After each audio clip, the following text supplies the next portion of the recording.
Hello students, आज हम पढ़ने वाले हैं थेलस प्रमेय या कहें आधारभूत आनुपातिकता या आधारभूत समानुपातिकता प्रमेय, basic proportional theorem, in short BPT. तो इसका जो स्टेटमेंट है, इसका जो कथन है वो ये है। यदि किसी त्रिभुज की एक भुजा के समांतर अन्य दो भुजाओं को भिन्न भिन्न बिंदुओं पर प्रतिच्छेद करने के लिए एक रेखा खींची जाए तो ये अन्य दो भुजाएं एक ही अनुपात में विभाजित हो जाती हैं। If a line is drawn parallel to one side of a triangle to intersect the other two sides in distinct points, the other two sides are divided in the same ratio। अब देखिए इसका जो statement है वो क्या है कि एक ट्राइंगल है, ये ट्राइंगल है ए बी सी, ठीक है। अब हमें क्या करना है, इसमें से किसी एक साइड के पैरेलल लाइन ड्रॉ करनी है, किसी एक भुजा के समांतर रेखा खींचनी है। जैसे हमने ये ड्रॉ कर दी डी ई, तो ये जो लाइन होगी वो क्या करेगी, इन दोनों साइड्स को, इन दोनों भुजाओं को सेम रेशियो में डिवाइड करेगी, समान अनुपात में विभाजित करेगी। यानी इधर क्या होगा A D upon D B, और इधर क्या बन जाएगा ए ई अपॉन ई सी, ठीक है। चाहे इसको हम ऐसे समझ लें कि ये अपना ट्राइंगल हो गया ए बी सी, और हमने क्या किया, इस एसी जो लाइन है, एसी जो साइड है, इसके पैरेलल हमने ये लाइन ड्रॉ कर दी, सपोज दैट डी ई। तो A D upon D B equal C E upon E B, ठीक है। ये जो पैरेलल लाइन है वो हम किधर भी ड्रॉ कर सकते हैं, किधर भी खींच सकते हैं, वो कोई दिक्कत नहीं है। यानी ये जो लाइन है ये जिन साइड्स को इंटरसेक्ट करेगी, जिन भुजाओं को प्रतिच्छेद करेगी, उन्हें सेम रेशियो में डिवाइड करेगी, समान अनुपात में विभाजित करेगी। ये इसका क्या है, स्टेटमेंट है, ये इसका मीनिंग है थ्योरम का। तो हमें इसमें ये प्रूव करना है ये इसके पैरेलल है, ऐसा तो हमें स्टेटमेंट में मिलेगा। इनका जो रेशियो है, इनका जो अनुपात है वो इक्वल है, ऐसा हमें प्रूव करना है अब इसमें, ठीक है। तो इसे हम प्रूव करेंगे। अब देखिए इसका प्रूफ है, तो प्रूफ है इसमें सबसे पहले हम लिखते हैं कि हमें दिया क्या है।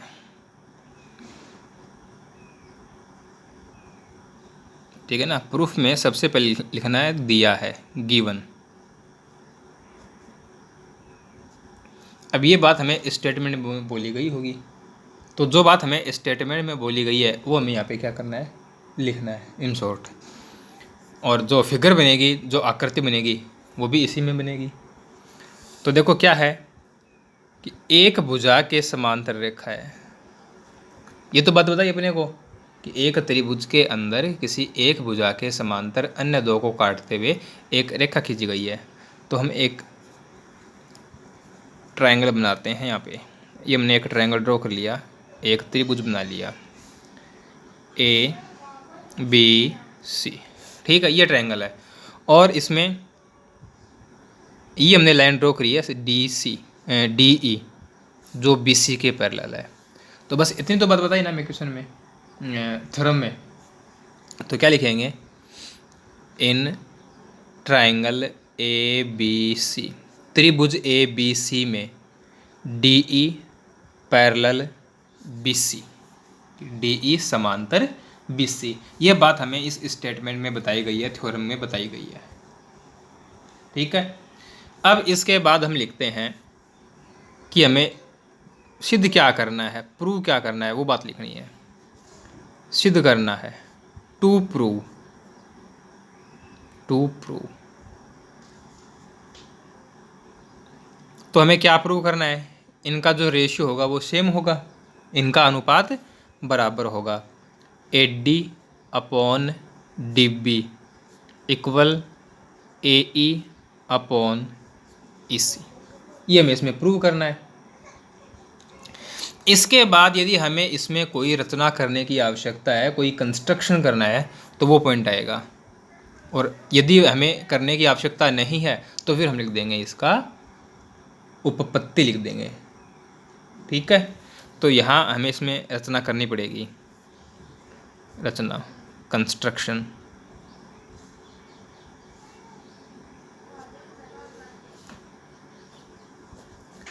क्या करना है, B को E से मिला दो, D को C से मिला दो, BE तथा CD को मिलाया, जॉइन BE एंड CD। और क्या करते हैं, इस पॉइंट D से AC पर एक परपेंडिकुलर ड्रॉ करते हैं। ये हमने परपेंडिकुलर लिया है, लंब लिया है। ठीक है, इसको हमने जैसे नाम दे दिया F। और E से AB पर परपेंडिकुलर ड्रॉ करना है। ये हो गया G। EF EG है क्या, EG परपेंडिकुलर AB,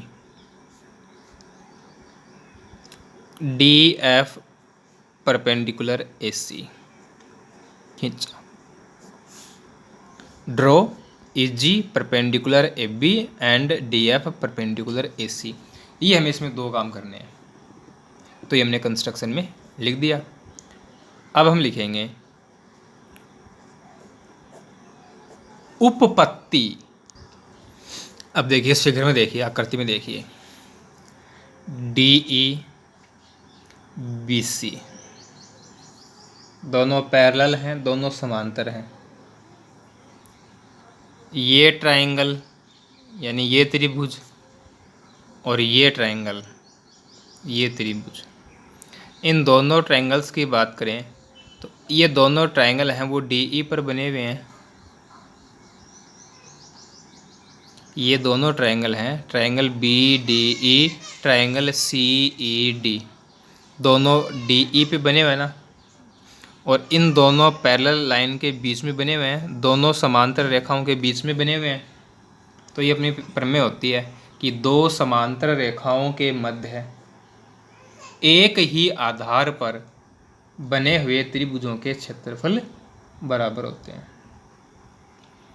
ठीक है, दोनों ट्रायंगल हैं वो DE पर बने हुए हैं, यानी इनका जो बेस है वो सेम है, और दोनों पैरेलल लाइंस के बीच में बने हुए हैं, तो इनका जो एरिया होगा वो सेम होगा। त्रिभुज BDE व त्रिभुज CDE एक ही आधार पर तथा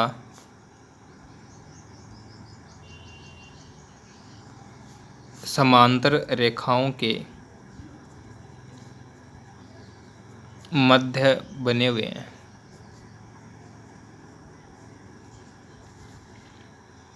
तो त्रिभुज BDE का क्षेत्रफल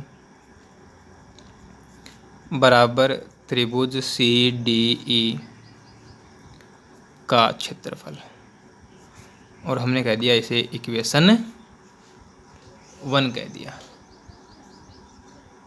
ठीक है, triangle BDE and triangle CDE having same base. ठीक है, अब देखो ADE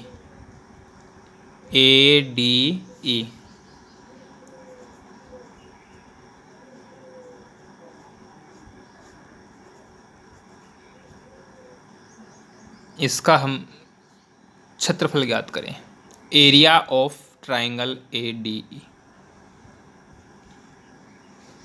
अब देखो ये ट्राइंगल है और यहाँ ये क्या है, इसमें परपेंडिकुलर है। अब यदि ये ई जी है वो इस पर परपेंडिकुलर है तो ये इस ट्रायंगल की क्या बन जाएगी, हाइट बन जाएगी, ऊंचाई बन जाएगी ना इस त्रिभुज की। और जब त्रिभुज के अंदर ऊंचाई दे रखी है तो उसका क्षेत्रफल क्या होता है, 1/2 आधार गुणा ऊंचाई। जी ई इस ट्रायंगल की हाइट है तो इसका जो एरिया होगा वो होगा 1/2 height into base. A D इसका बेस हो गया और जी ई ये इसकी हाइट होगी। ठीक है। ऐसे ही area of triangle B D E, B D E, इस ट्रायंगल का एरिया फाइंड करें। देखो ये जी ई, इस ट्रायंगल की जो हाइट है वो भी जी ई होगी, इस त्रिभुज की ऊंचाई भी क्या होगी, जी ई होगी। देखो ऐसा है, जैसे अपने पास ये कोई ट्रायंगल बना हुआ है, ठीक है। अब हम क्या करें, इस साइड को इधर थोड़ा सा आगे बढ़ा देते हैं यहाँ पे ऐसे, और यहाँ से इस पे हम ये परपेंडिकुलर डालते हैं। ये परपेंडिकुलर है, ये इस पर लंब है, तो क्या ये इसकी हाइट नहीं होगी क्या? हाइट तो हमेशा क्या होती है, परपेंडिकुलर होती है। ऊंचाई हमेशा क्या होगी, लंबवत होगी। तो जी ई है, ये भी बी डी की हाइट होगी, तो इसका भी एरिया क्या होगा, 1/2 इंटू बेस इंटू हाइट, 1/2 आधार गुणा ऊंचाई। ठीक है, दोनों को डिवाइड कर लेते हैं। त्रिभुज ए डी ई का क्षेत्रफल, area of triangle A D E upon area of triangle B D E, तो ये बन जाएगा 1/2 into A D into G E upon 1/2 into B D into G E. 1/2 cancel, G E cancel. Area of triangle A D E upon area of triangle B D E equal A D upon B D. इसे हम equation 2 बोल देते हैं। ऐसे ही अब हम बात करेंगे दोबारा से ट्रायंगल ए डी ई, और अब की बार इसकी हाइट ये लेंगे, क्योंकि ये भी इस पे परपेंडिकुलर है, ये भी इस पे परपेंडिकुलर है, दोनों परपेंडिकुलर हैं, तो हाइट तो हम कोई सी भी ले सकते हैं। और फिर हम लेके चलेंगे ट्रायंगल सी डी ई, और इन दोनों का जो एरिया होगा उसका रेशियो फाइंड कर लेंगे। तो यदि दोनों बातों को हम एक साथ लिख दें, area of triangle A D E upon area of triangle C D E, direct हम ये लिख रहे हैं, दोनों को अलग अलग ना लिखकर, ठीक है ना। अब देखो ए डी ई, यदि हाइट ये लेंगे तो बेस ये बनेगा, आधार ये बनेगा ना अब की बार, तो 1/2 into A E into D F upon 1/2, ये इसका बेस हो जाएगा और ये इसकी हाइट हो जाएगी। त्रिभुज सी डी ई की बात करें, ये इसकी ऊंचाई है, तो आधार ये लेना पड़ेगा C E into D F cancel हो जाएगा, 1/2 कैंसिल हो जाएगा, तो हमें क्या मिलेगा, area of triangle A D E upon, अब देखो equation first, area of triangle B D E equal area of triangle C D E. यानी ये दोनों वैल्यू इक्वल हैं, तो इसकी जगह ये या इसकी जगह इसको हम पुट कर सकते हैं, रख सकते हैं ना इसको। तो यहाँ देखो CDE है, यहाँ हम BDE लिख देते हैं, एरिया ऑफ ट्राइंगल BDE। चलो इसको बाद में लिख देंगे, एक बार CD लिख लो, चलो CDE एज इट इज लिख दिया इसको एक बार हमने, ये चेंजमेंट हम इसमें बाद में कर लेंगे। तो ये बन जाएगा अपना AE/CE। ये इक्वेशन थर्ड हो गई,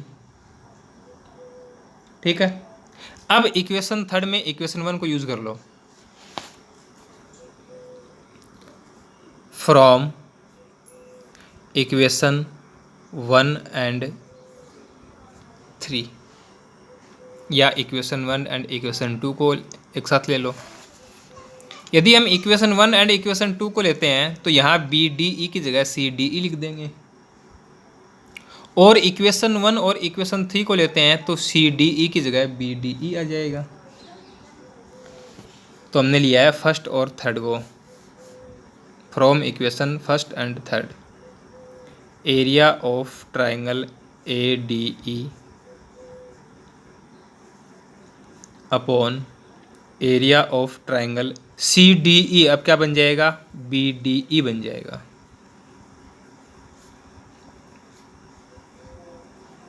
AE/CE से इक्वेशन 4, हमने इसको इक्वेशन 4 बोल दिया। अब इक्वेशन 4 देखो किसकी वैल्यू है, ट्राइंगल ADE और ट्राइंगल BDE, इन दोनों का एरिया है। इक्वेशन 2 देखें, ADE BDE है, तो दोनों वैल्यू सेम है ना। तो from equation 2 and 4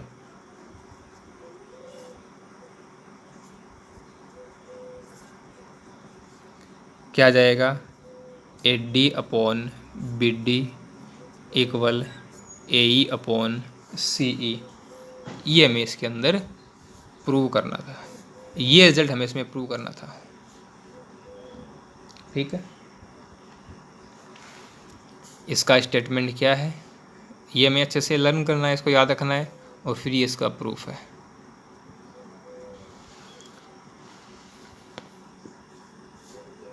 AD/BD equal AE/CE। अब ये तो गया अपना BPT का प्रूफ, ठीक है। अब देखो इसी रिजल्ट को हम और क्या लिख सकते हैं, ये तो प्रूफ हो गया, अपनी जो थ्योरम है वो कंप्लीट हो गई। अब हम क्या करते हैं, इसमें दोनों साइड 1 ऐड कर देते हैं, दोनों साइड हमने 1 ऐड कर दिया, ठीक है। अब इसमें एलसीएम लेके इसको सोल्व कर लो। एलसीएम लेंगे तो AD+BD/BD इक्वल AE+CE/CE, ये बन जाएगा। अब देखो फिगर में AD+BD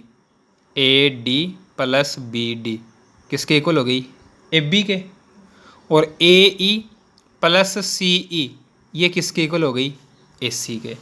तो यहाँ हम लिख सकते हैं AB/BD इक्वल AC/CE, यानी ये रेशियो है वो भी क्या होगा, इक्वल होगा, ये अनुपात भी बराबर होगा। यानी कंप्लीट साइड ले ली, पूरी भुजा ले ली, फिर इन दोनों में से कोई सा भी एक छोटा पार्ट हो सकता है, ठीक है ना। ऐसा भी हो सकता है AD/AB इक्वल AE/AC, ऐसा भी लिख सकते हैं इसको। ये कैसे आएगा, 1 ऐड करने से पहले उल्टा कर लो, फिर 1 ऐड कर दो, ऐसा रिजल्ट लाने के लिए, ठीक है ना। तो बस हमें ये बात डायरेक्ट ध्यान रखनी है, क्योंकि जब इस प्रमेय पर आधारित हम क्वेश्चन सोल्व करेंगे तो वहाँ अपने पास ऐसा क्वेश्चन आ जाता है जहाँ हमें इस अनुपात की आवश्यकता पड़ेगी। तो DE BC के समांतर है, DE पैरेलल BC है, तो ये तीनों रिजल्ट पॉसिबल हैं।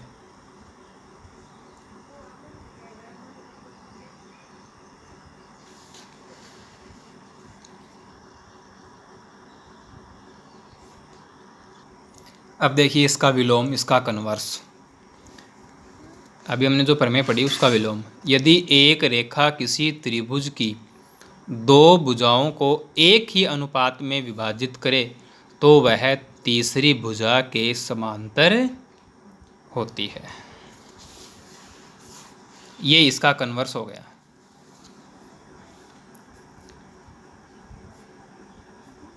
इसका प्रूफ लेंगे तो पहले हम लिखेंगे दिया है, गिवन। देखो क्या है, एक ट्रायंगल है, ठीक है, ये मैंने इसमें ट्रायंगल बना दिया A B C.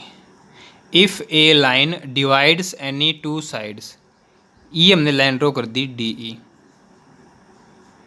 A circle नहीं, ए ट्रायंगल, ट्रायंगल। अब डी ई है, वो इस ट्रायंगल को क्या, इस ट्रायंगल में क्या करेगी, इसकी जो साइड है ना, इनको सेम रेशियो में डिवाइड कर रही है, यानी A D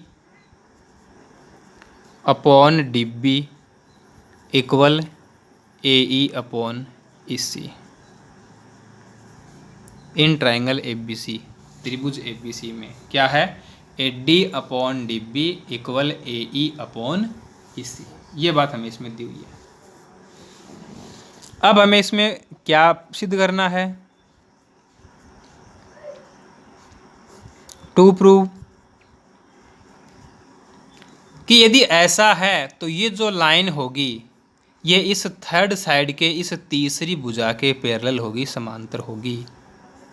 D E parallel B C, ये हमें इसमें प्रूव करना है, ये हमें इसमें सिद्ध करना है। अब ऐसा करने के लिए हम इसमें क्या करेंगे, एक रचना करेंगे, कंस्ट्रक्शन।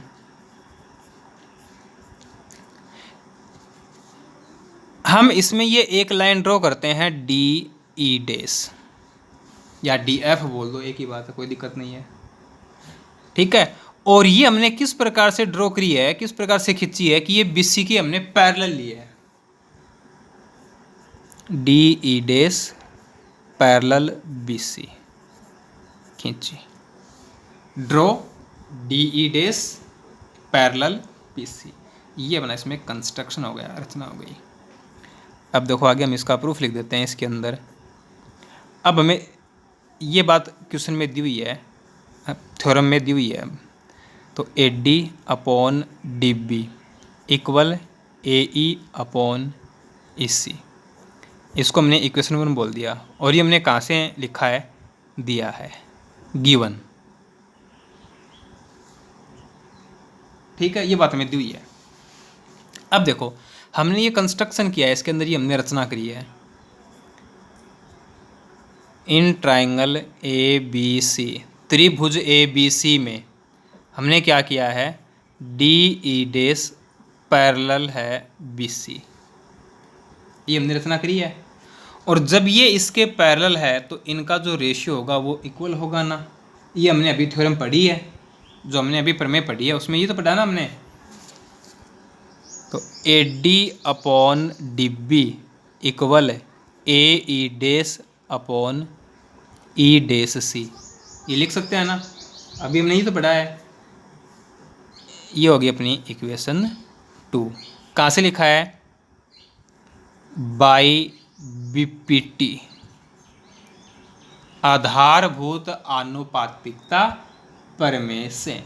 तो उसको इंग्लिश मीडियम हिंदी मीडियम कोई दिक्कत वाली बात नहीं है, शॉर्ट में हम क्या लिख देंगे, बीपीटी से, बाई बीपीटी, इतना लिखना है। अब देखो इक्वेशन 1 है वो भी 8d अपॉन डी बी की वैल्यू है, और इक्वेशन 2 है इसमें भी 8d अपॉन डी बी की वैल्यू है। तो इसका मतलब ये दोनों वैल्यू क्या हो जाएंगी, सेम हो जाएंगी।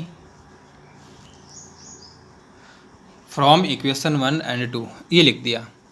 अब क्या करते हैं, दोनों साइड 1 ऐड कर लेते हैं इसमें, ऑन एडिंग 1 बोथ साइड्स, दोनों तरफ दोनों पक्षों में हमने 1 ऐड कर दिया, 1 जोड़ दिया, ठीक है। अब एलसीएम ले लो। एलसीएम लेंगे तो ए ई प्लस ई सी अपॉन ई सी, ये बन जाएगा A E dash plus E dash C upon E dash C. LCM ले लिया। अब देखो ए ई प्लस ई सी, ए ई प्लस ई सी है, ये ए सी बन जाएगी। देखो आकृति में, फिगर में देखो, ए ई प्लस ई सी बन गई ना A C, upon E C equal A E dash plus E dash C, ये भी ए सी बन जाएगी, अपॉन ई डैश सी। अब देखो ए सी ये कैंसिल हो जाएगा ना, तो यहाँ से हमें क्या मिलेगा, 1 upon E C equal 1 upon E dash सी। क्रॉस मल्टीप्लाई कर दो तो यहाँ से आ जाएगा ई सी इक्वल ई डैश सी, ये आ गया। अब ई सी और ई डैश सी ये दोनों है तो लाइन ही। अब देखो एक लाइन तो ये है और एक लाइन ये है, क्या ये दोनों इक्वल हो सकती हैं? नहीं हो सकती, क्योंकि एक तो छोटी है और एक बड़ी है। दोनों इक्वल कब होंगी? जब इनके स्टार्टिंग पॉइंट और इनके एंडिंग पॉइंट सेम हो, तभी तो होगा ना ऐसा। यानी दोनों की लंबाई बराबर होगी, दोनों की लेंथ इक्वल होगी, तभी तो ये दोनों सेम होंगी ना। तो हमें मिल रहा है कि ई सी इक्वल ई डैश सी। फिगर में देखें, आकृति में देखें तो ई सी तो ये है और ई डैश सी ये है। तो ये दोनों इक्वल कब होंगी? जब ई और ई डैश दोनों पॉइंट अलग अलग ना होकर सेम हो जाएं, ठीक है ना।